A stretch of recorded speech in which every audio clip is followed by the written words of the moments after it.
ಧಾರವಾಡ ಜಿಲ್ಲೆಯಲ್ಲಿ ಈ ಬಾರಿ ಸುರಿದ ವಿಪರೀತ ಮಳೆಯಿಂದಾಗಿ 97,000 ಹೆಕ್ಟೇರ್ ಪ್ರದೇಶದಲ್ಲಿ ಬೆಳೆದ ಬೆಳೆಗಳು ನಾಶವಾಗಿದೆ. ಜೀವಹಾನಿ ಕುರಿತು ಸರ್ಕಾರದ ವಿನಿಮಾವಳಿ ಪ್ರಕಾರ ಸರ್ಕಾರಕ್ಕೆ ವರದಿ ಸಲ್ಲಿಸಲಾಗಿದೆ. ಬೆಳೆಹಾನಿ ಬಗ್ಗೆ ಜಂಟಿ ಸಮೀಕ್ಷೆ ಮಾಡಿ ಸರ್ಕಾರಕ್ಕೆ ವರದಿ ಸಲ್ಲಿಸಲಾಗಿದೆ ಎಂದು ಧಾರವಾಡ ಜಿಲ್ಲಾಧಿಕಾರಿ ದಿವ್ಯಾ ಪ್ರಭು ಮಾಹಿತಿಯನ್ನ ನೀಡಿದರು. ಈ ಕುರಿತು ಧಾರವಾಡದಲ್ಲಿ ಮಾಧ್ಯಮಕ್ಕೆ ಪ್ರತಿಕ್ರಿಯೆ ನೀಡಿದ ಅವರು, ಪ್ರಾಥಮಿಕ ವರದಿಯಂತೆ 93,000 ಹೆಕ್ಟೇರ್ ಪ್ರದೇಶದಲ್ಲಿನ ಬೆಳೆ ಹಾನಿಯಾಗಿ ವರದಿಯನ್ನ ಸಲ್ಲಿಸಲಾಗಿದೆ. 80,000 ಹೆಕ್ಟೇರ್ ಪ್ರದೇಶದಲ್ಲಿನ ಹೆಸರು ಬೆಳೆ ಮಳೆಯಿಂದಾಗಿ ಹಾನಿಗೀಡಾಗಿದೆ. 11,000 ಹೆಕ್ಟೇರ್ ಪ್ರದೇಶದಲ್ಲಿನ ಉದ್ದಿನ ಬೆಳೆ ನಾಶವಾಗಿದೆ. ತೋಟಗಾರಿಕಾ ಬೆಳೆಗಳಾದ ಈರುಳ್ಳಿ, ಮೆಣಸಿನಕಾಯಿ ಬೆಳೆಗಳು ಹಾನಿಗೀಡಾಗಿದೆ. ಈ ಬಗ್ಗೆಯೂ ಸರ್ಕಾರಕ್ಕೆ ವರದಿಯನ್ನ ಸಲ್ಲಿಸಲಾಗಿದೆ. ಜೊತೆಗೆ 1 ವಾರಗಳ ಕಾಲ ತಕರಾರಿಗಾಗಿ ಆನ್ಲೈನ್ನಲ್ಲಿ ಅವಕಾಶ ಕಲ್ಪಿಸಲಾಗಿದೆ. ಈಗಾಗಲೇ 2,000 ತಕರಾರುಗಳು ಬಂದಿವೆ. ಆಯಾ ಇಲಾಖೆಯ ಅಧಿಕಾರಿಗಳು ಸ್ಥಳ ಪರಿಶೀಲನೆ ಮಾಡಿದ್ದಾರೆ. ಅಂತಿಮ ವರದಿ ಪ್ರಕಾರ 97,000 ಹೆಕ್ಟೇರ್ ಪ್ರದೇಶದಲ್ಲಿನ ಬೆಳೆಗಳು ಹಾನಿಗೀಡಾಗಿದೆ. 1 ವಾರದಲ್ಲಿ ಪರಿಹಾರ ತಂತ್ರಾಂಶದಲ್ಲಿ ರೈತರ ಖಾತೆಗೆ ಪರಿಹಾರ ಬಿಡುಗಡೆ ಮಾಡಲಾಗುವುದು. ನಾವು ಮಾಡಿದ ಕೆಲಸಕ್ಕೆ ಸಿಎಂ ಮೆಚ್ಚುಗೆ ವ್ಯಕ್ತಪಡಿಸಿದ್ದಾರೆ. ನಮ್ಮ ಜಿಲ್ಲೆಗೆ 85 ಕೋಟಿ ಪರಿಹಾರ ಬೇಕಾಗುತ್ತದೆ. ಈಗಾಗಲೇ 22 ಕೋಟಿ ಪರಿಹಾರ ಮೊತ್ತವನ್ನು ಸರ್ಕಾರ ನಮಗೆ ಹಾಕಿದೆ. ಇನ್ನುಳಿದ ಪರಿಹಾರದ ಮೊತ್ತವನ್ನು ಸರ್ಕಾರ ಕೊಡಬೇಕಿದೆ ಎಂದು ತಿಳಿಸಿದರು. ಅಂದರೆ ನಮ್ಮ ಜಿಲ್ಲೆಯಲ್ಲಿ ಏನು ಅತಿವೃಷ್ಟಿಯಿಂದ ಮತ್ತು ಜಾಸ್ತಿ ಮಳೆಯಿಂದ ಆಗಿರುವ ಹಾನಿಗಳ ಬಗ್ಗೆ ನಿನ್ನೆ ಸನ್ಮಾನ್ಯ ಮುಖ್ಯಮಂತ್ರಿಗಳು ಎಲ್ಲ ಜಿಲ್ಲಾಧಿಕಾರಿಗಳ ಜೊತೆಗೆ ವಿಡಿಯೋ ಸಂವಾದವನ್ನು ಮಾಡಿದರು. ಅದರಲ್ಲಿ ಮಾಹಿತಿಯನ್ನು ಪಡೆದಿದ್ದರು.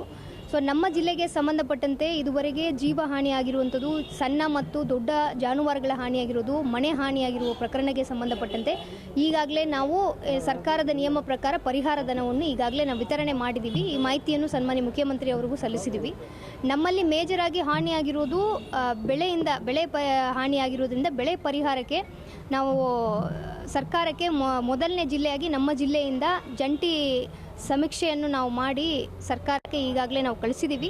ಹಿಂದೆ ಪ್ರಾಥಮಿಕ ವರದಿಯನ್ನು ನಾವು ಕಳಿಸಿದ್ದೀವಿ. 93,000 ಹೆಕ್ಟೇರ್ಗಳು ಹಾನಿಯಾಗಿದ್ದಾವೆ ಅಂತ. ಇದರಲ್ಲಿ ಪ್ರಮುಖವಾಗಿ ನಾವು ಕೃಷಿ ಬೆಳೆಗಳಲ್ಲಿ ನೋಡಿದರೆ ಹೆಸರು ಕಾಳು ಮತ್ತು ಉದ್ದು ಬೆಳೆ ನಮಗೆ ಜಾಸ್ತಿ ಹಾನಿಯಾಗಿದ್ದವು. ಸುಮಾರು 80,000 ಹೆಕ್ಟೇರಷ್ಟು ಹೆಸರು ಬೆಳೆ ಹಾನಿಯಾಗಿದೆ. ಮತ್ತು ಉದ್ದು ಬೆಳೆದು ನಾವು ನೋಡಿದ್ರೆ ಸುಮಾರು 11,000 ಹೆಕ್ಟೇರ್ಗಳು ಹಾನಿಯಾಗಿದ್ದವು. ಅದಲ್ಲದೆ ತೋಟಗಾರಿಕೆ ಬೆಳೆಯಿಂದ ನಾವು ನೋಡಿದರೆ ತೋಟಗಾರಿಕೆ ಬೆಳೆಗಳಲ್ಲಿ ನಮಗೆ ಮೆಣಸಿನಕಾಯಿ, ಈರುಳ್ಳಿ ಮತ್ತು ಗಾರ್ಲಿಕ್, ಸೊ ಇದರಲ್ಲಿ ನಮಗೆ ಹಾನಿಯಾಗಿರೋದು ಇದೆ.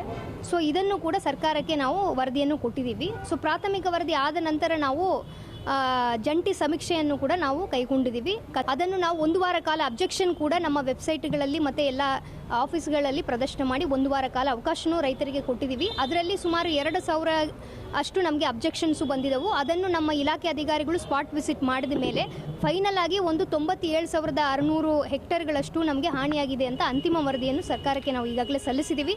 ಈ 1 ವಾರದಲ್ಲಿ ನಾವು ಇದನ್ನು ಪರಿಹಾರ ತಂತ್ರಾಂಶದಲ್ಲಿ ಎಂಟ್ರಿ ಮಾಡಿ ಅವರಿಗೆ ನೇರವಾಗಿ ಖಾತೆಗೆ ಅನುದಾನ ಹೋಗುವಂಥ ಕ್ರಮವನ್ನು ಜಿಲ್ಲಾಡಳಿತ ವತಿಯಿಂದ ಮಾಡ್ತೀವಿ ಅಂತ ಹೇಳಿದ್ವಿ. ಸೊ ಮೊದಲನೇ ಬೇರೆ ಬೇರೆ ಜಿಲ್ಲೆಗಳಲ್ಲಿ ಆಗಿದ್ರೂ ಮೊದಲನೇದಾಗಿ ನಾವು ಜಂಟಿ ಸಮೀಕ್ಷೆಯನ್ನು ನಾವು ಮುಗಿಸಿದ್ವಿ. ಬೇರೆ ಜಿಲ್ಲೆಗಳಿಗೆ ಕೂಡ 10 ದಿವಸ ಕಾಲದಲ್ಲಿ ಮಾಡಬೇಕು ಅಂತ ಹೇಳಿದ್ರು. ಅವ್ರ ಸಂತೋಷವನ್ನು ಕೂಡ ನಾವು ಬೇಗ ಕೆಲಸ ಮಾಡಿದ್ದೀವಿ ಅಂತ ಅವ್ರ ಮೆಚ್ಚುಗೆಯನ್ನು ಕೂಡ ವ್ಯಕ್ತಪಡಿಸಿದ್ರು. ಎಷ್ಟು ಕೋಟಿ ಹಾನಿಯಾಗಿದೆ ಅಂತ ಮಾಹಿತಿ ಅಂದರೆ ಸುಮಾರು 85 ಕೋಟಿ ನಮಗೆ ಪರಿಹಾರ ಧನ ನಮಗೆ ಬೇಕಾಗ್ತದೆ. ಇದೇನು 97,600 ಹೆಕ್ಟೇರ್ಸ್ ಏನಿದ್ದಾವೆ ಇದರಲ್ಲಿ ಪರಿಹಾರ ಧನ ಸರ್ಕಾರದ ನಿಯಮಗಳ ಪ್ರಕಾರ ನಾವು ಕ್ಯಾಲ್ಕುಲೇಟ್ ಮಾಡಿದಾಗ 85 ಕೋಟಿ ರೂಪಾಯಿ ನಮಗೆ ಅವಶ್ಯಕತೆ ಇದೆ. ಅದನ್ನು ಕೂಡ ಸರ್ಕಾರಕ್ಕೆ ಹೇಳಿದ್ದೀವಿ. ಈಗಾಗಲೇ ನಮಗೆ 22 ಕೋಟಿ ನಮಗೆ ಬಂದಿದೆ. ಉಳಿದ ಅಮೌಂಟು ಕೂಡ ಸರ್ಕಾರದಿಂದ ಬಿಡುಗಡೆ ಆಗ್ತದೆ. ಇದನ್ನು ಹೆಚ್ಚಿಗೆ ಕೇಳಿರುವ ವಿಷಯವನ್ನು ಸರ್ಕಾರದ ಗಮನಕ್ಕೆ ತಂದಿದ್ದೀವಿ. ಅದರ ಬಗ್ಗೆ ಇನ್ನೂ ನಮಗೆ ಡೈರೆಕ್ಷನ್ ಏನು ಸರ್ಕಾರದಿಂದ ನಿರೀಕ್ಷೆ